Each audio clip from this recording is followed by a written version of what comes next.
पश्चिम प्रांत के अध्यक्ष भाई सोमेन ढाका जी,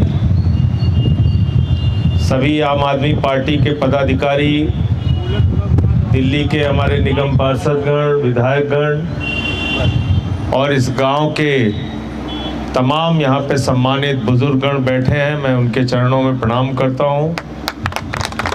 हमारे त्यागी समाज के अध्यक्ष जी भी यहाँ पे हैं। मनोज भाई करावल नगर से चुनाव लड़ रहे थे, तो जितनी बार इन्होंने सभा के लिए, कार्यक्रम के लिए कहा होगा, मैं इनके लिए उपस्थित रहा। और बदले में ये है कि जितनी बार हमारी पदयात्रा होती है, कहीं से भी पहुंचते जरूर हैं अपने साथियों के साथ। देखिए, ये बहुत सही बात सोमेन भाई ने कही और उस बात को मनोज जी ने भी बढ़ाया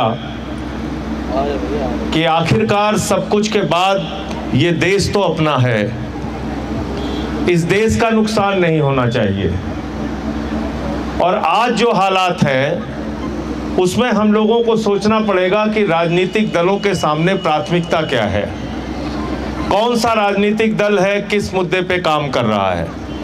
अभी आपने देखा होगा 2 महीने तक चुनाव था, तब तक कोई महंगाई नहीं थी। 2 महीने तक चुनाव था, तब तक हम लोगों ने संसद में बार बार पूछा, बताइए युद्ध की स्थिति है, क्या हालत है। प्रधानमंत्री जी ने कहा तेल की कोई कमी नहीं है। फिर हमने पूछा बताइए क्या स्थिति है, पेट्रोलियम मंत्री ने कहा तेल गैस का भंडार भरा हुआ है। फिर हम लोगों ने पूछा भाई बताइए युद्ध लगातार चलता जा रहा है, अब हालत क्या है। बोले ये विपक्ष वाले हल्ला मचा रहे हैं, देश के अंदर ये पैनिक क्रिएट करना चाहते हैं, गैस के तेल के भंडार पूरी तरीके से भरे हुए हैं। अगर मैं गलत कह रहा हूं तो बताइए, गलत कह रहा हूं तो बताइए। और जैसे ही 4 मई को रिजल्ट आया, पहला काम क्या हुआ, 993 रुपए कॉमर्शियल सिलेंडर का दाम बढ़ा दिया। किसके इस्तेमाल में आता है वो कॉमर्शियल सिलेंडर? वो आता है रेहड़ी वाले के इस्तेमाल में, चाय बनाने वाले के इस्तेमाल में, ढाबा चलाने वाले के इस्तेमाल में, छोटा मोटा रेस्टोरेंट चलाने वाले के इस्तेमाल में। शादी ब्याह होती है तो जो खाना पकाने के लिए कैटरर आते हैं उनके इस्तेमाल में आता है। आपने 993 रुपए अचानक बढ़ा दिया, कुछ नहीं सोचा, कुछ भी नहीं सोचा कि इसका क्या असर व्यापार पे पड़ेगा, छोटे लोगों के व्यापार पे पड़ेगा, कुछ भी आपने नहीं सोचा। उसके बाद 5 किलो का सिलेंडर जो छात्र इस्तेमाल करते हैं, मजदूर इस्तेमाल करते हैं, झुग्गी वाले इस्तेमाल करते हैं, गरीब आदमी इस्तेमाल करते हैं, वो 5 किलो के सिलेंडर का दाम 261 रुपए बढ़ा दिया। कितना बढ़ा दिया? 261 रुपए बढ़ा दिया। उसके बाद प्रधानमंत्री जी आते हैं, भाषण देते हैं, कहते हैं बहुत बड़ा संकट आने वाला है, देखिए अब आप लोग तेल का इस्तेमाल मत कीजिए, खाने के तेल का भी इस्तेमाल मत कीजिए। आप लोग ऐसा कीजिए, सोना खरीदना बंद कर दीजिए। आप लोग ऐसा कीजिए कि खाद का इस्तेमाल भी कम कीजिए। आप लोग वर्क फ्रॉम होम कीजिए। तमाम तरीके के उपदेश उन्होंने, जैसे ही चुनाव का रिजल्ट आ गया, उनकी पार्टी जीत गई, उसके बाद सारे उपदेश वो देने लगे। ये किस प्रकार का आपका दोहरा चरित्र है? अगर देश में संकट था तो ये अंकुश आपको पहले लगाना चाहिए था, पहले सलाह देते, पहले उपदेश, तब तो आपने कहा पूरा भंडार भरा हुआ है। और जैसे ही चुनाव खत्म हुआ, आपने 3 रुपए डीजल का, 3 रुपए पेट्रोल का बढ़ा दिया। अभी पता चला दिल्ली में 1 रुपया और बढ़ गया आज। अभी और कितना दाम बढ़ाएंगे वो आप देखते जाइए आगे क्या क्या होगा। लेकिन सबसे मजेदार बात यह है कि इस देश का गोदी मीडिया वो टीवी चैनल पे बहस करता है तो कहता है कि बताइए भाई प्रधानमंत्री जी क्या गलत कर रहे हैं। प्रधानमंत्री जी यही तो कह रहे हैं कि डॉलर में तेल खरीदना पड़ता है, इसलिए तेल का इस्तेमाल आप कम कीजिए। तो ये बात सुनने में सबको ठीक लगती है कि बात तो ठीक कह रहे हैं, डॉलर में तेल खरीदना पड़ता है, डॉलर में सोना खरीदना पड़ता है। तो डॉलर में खरीदना पड़ता है मतलब हिंदुस्तान में डॉलर चलता है क्या? हिंदुस्तान में क्या चलता है? हिंदुस्तान में रुपया चलता है। असल बात नहीं बताते आपके सामने। दरअसल रुपया कमजोर हो गया है, इसलिए देश की अर्थव्यवस्था संकट में है। यह बात हम लोगों को समझनी पड़ेगी, यह बात हमको बोलनी पड़ेगी। यह झूठ का प्रचार नहीं चलना चाहिए। अगर आज डॉलर की कीमत 60 रुपए होती तो क्या हिंदुस्तान को तेल खरीदने के लिए ज्यादा पैसा देना पड़ता? 70 रुपए होती तो ज्यादा पैसा देना पड़ता क्या? आपने सरकार की नाकारा नीतियों के कारण 96 रुपए का डॉलर कर दिया, इसलिए आपको तेल खरीदने के लिए ज्यादा रुपया देना पड़ता है, रुपया ज्यादा देना पड़ता है, जो डॉलर में तब्दील होता है और उसके बाद डॉलर में खरीद होती है। तो अपने नाकारेपन को कितने चालाकी से छिपाते हैं ये लोग। कहते साहब डॉलर ज्यादा, अरे भाई डॉलर आपने रुपए की ताकत कमजोर कर दी, डॉलर को मजबूत कर दिया, तो इसलिए ये संकट है। दूसरी बात, आज समस्या क्या है? जब हम कहते भारत माता की जय, तो हिंदुस्तान का 144 करोड़ जो देशवासी है, भारत माता का जो सिपाही है, वो कहता है भारत माता की जय मतलब भारत का स्वाभिमान सबसे ऊपर है, भारत का सम्मान सबसे ऊपर है। और आपने क्या किया? ट्रंप कहता है रूस से तेल मत खरीदो और प्रधानमंत्री तेल खरीदना बंद कर देते हैं। ट्रंप कहता है गैस मत खरीदो, प्रधानमंत्री गैस खरीदना बंद कर देते हैं। रूस से हमको $10 प्रति बैरल सस्ता तेल मिल रहा था। हमारे देश में रूस का तेल 4 दिन, 5 दिन, 6 दिन में पहुंच सकता है, लेकिन वेनेजुएला से तेल खरीदने के लिए कह दिया गया, अमेरिका से तेल खरीदने के लिए कह दिया गया।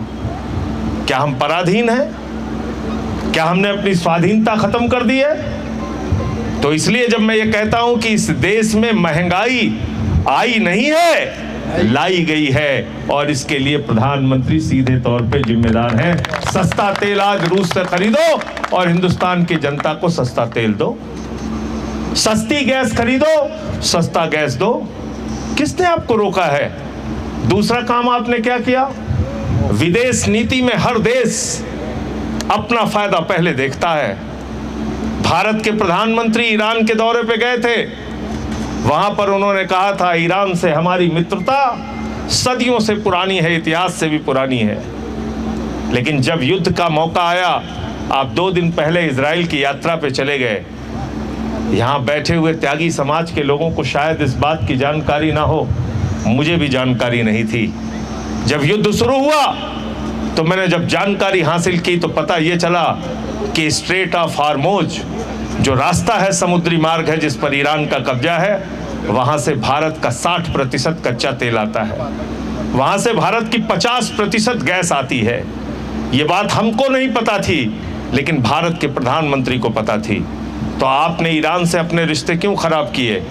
आज रूस का जहाज स्ट्रेट ऑफ हार्मोज से जा सकता है, चीन का जहाज स्ट्रेट ऑफ हार्मोज से जा सकता है, लेकिन जो हमारा दोस्त देश था ईरान, उससे हमारा जहाज नहीं आ पा रहा है। ये हमारी विदेश नीति की फेल्योर है। तो इसलिए भी मैं कह रहा हूं कि देश में महंगाई लाई गई है, ये महंगाई आई हुई नहीं है। ये संकट हमने प्रायोजित किया है देश के साथ, और आज हमारे किसी भी मुद्दे पे सरकार ध्यान नहीं देती। बिल्कुल ठीक कहा सोमेन ढाका जी ने, सिर्फ आपको हिंदू मुसलमान जाति धर्म इस राजनीति में फंसा रखा है। 22 लाख बच्चों का पेपर लीक हो गया नीट, और हम तो जिस उत्तर प्रदेश में रहते हैं यहाँ तो पेपर लीक का रिकॉर्ड है। सिपाही का पेपर लीक, दरोगा का पेपर लीक, लेखपाल का पेपर लीक, 99 पेपर लीक हुई। पूरे हिंदुस्तान में 93 पेपर लीक हुए हैं, 93 पेपर लीक।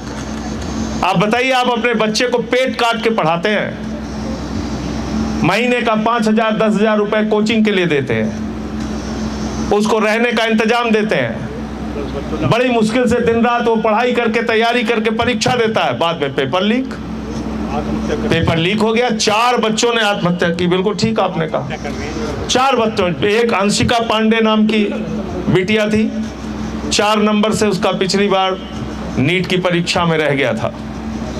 इस बार उसने अच्छी परीक्षा दी थी, पेपर लीक हो गया, उसने आत्महत्या कर ली। एक नौजवान लड़का है मिश्रा, वो लखीमपुर खीरी का, उसने आत्महत्या कर ली। एक लड़का है गोवा का, उसने आत्महत्या कर ली। एक और ने आत्महत्या कर ली। ये सरकार के द्वारा उनकी लापरवाही के कारण हुए पेपर लीक के कारण ये हत्या है सरकार के द्वारा, ये आत्महत्या नहीं है।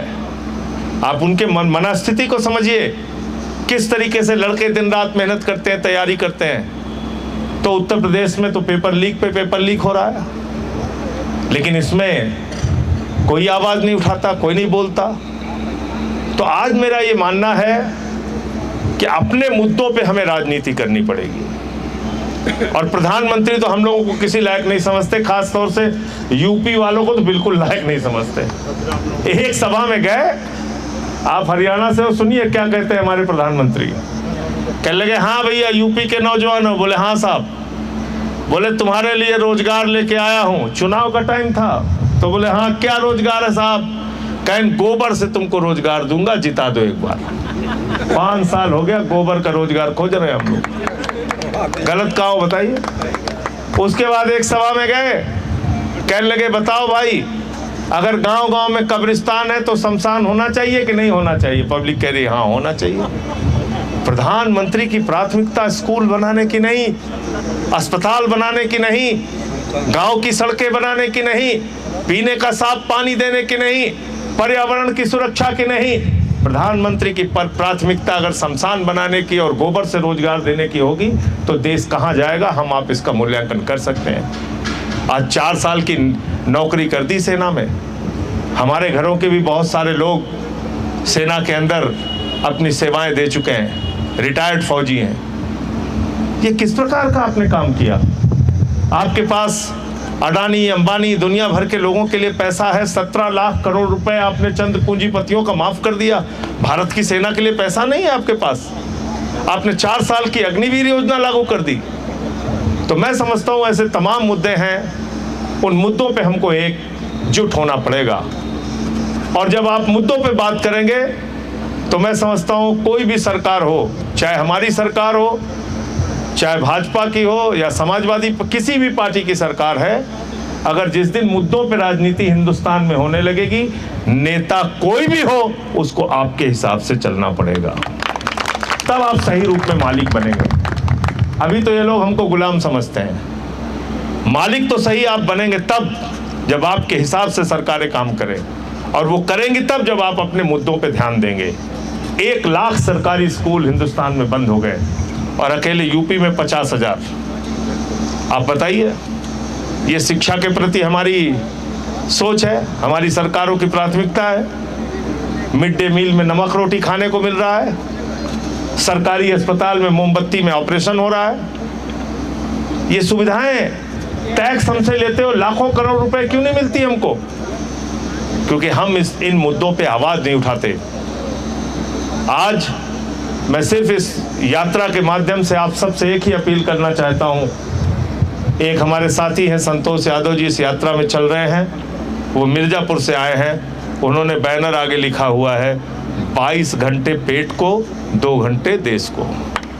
22 घंटे पेट को और 2 घंटे देश को।